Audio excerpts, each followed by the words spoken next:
Hello guys, welcome to my vlog. Ngayon guys, papunta tayo ngayon sa ilog dito sa Bakungan upang maligo. Ito yung tsura namin, puro pa kami ng puti. Galing kasi kami sa racetrack guys. Ito na yung ganap guys na dito kami sa ilog ng Bakungan. Maliligo na kami. Ganito yung tsura ng ilog dito sa Bakungan guys. Ang ganda, tapos maraming naliligo guys. Ito rin nga sa isang magandang spot na puntahan dito sa Barangay Bakungan sa lungsod ng Puerto Princesa. Ito yung mga kasama ko na kahit ligo-ligong itik lang ako guys. Yung nakikita nyo sa likod ko, yung mga kasama ko na nagkayaan nga dito sa ilog na maligo.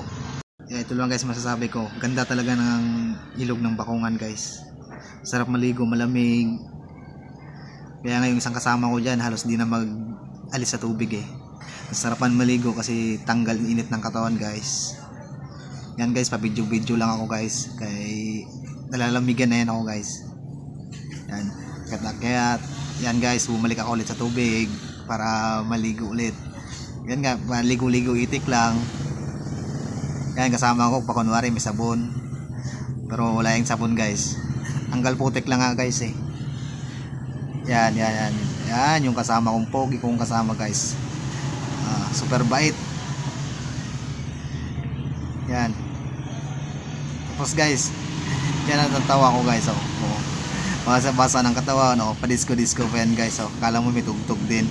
Yan guys, ilalapag ko na aking camera guys para mabidyohan kami lahat, na para makita kami kahit sa malayo na maliligo dito, at makita nyo rin yung spot dito sa Bakungan guys.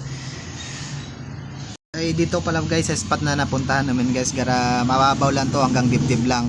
Di masyadong malalim yan guys. Tamang-tama to guys sa mga bata, may mga maliliit na bata kasi hindi siya masyadong malalim guys. Sakto lang pambata guys yung maliliguan.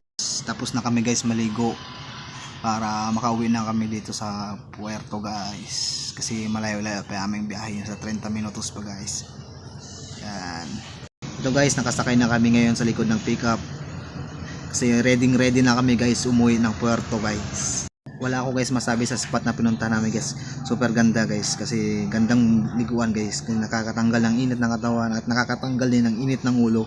Sobrang guys. Yan guys, chichirya lang kami guys sa likod ng pickup guys, kasi yan, pauwi na guys. So guys, pa-atras na aming sasakyan guys para makauwi na kami sa Puerto guys. Ayun lang guys sa akin. Sana guys suportahan nyo ang aking mini vlog guys.